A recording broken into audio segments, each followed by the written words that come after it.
Hey everybody, Dave with Woodstock School of Music, and today I am here with an Eastman mandolin, an Eastman MD615, and these are just gorgeous.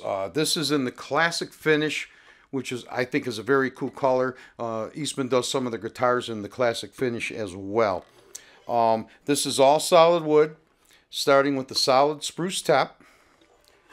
Then we have solid maple back and sides. I'll let you get a look at that grain there, because that's just gorgeous. Look at that. It has the same, figuring going up the back of the neck.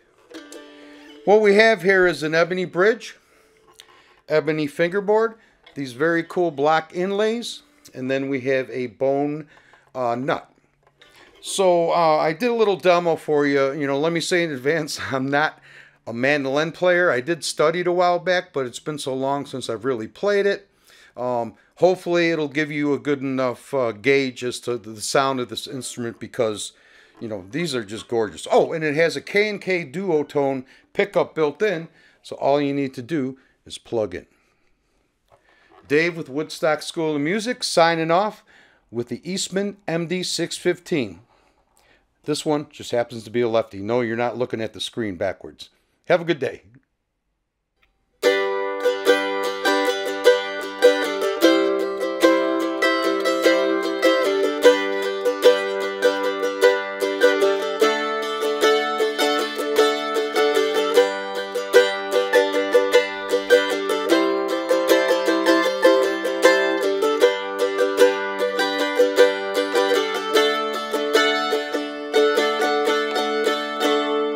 Little chopped bluegrass chords.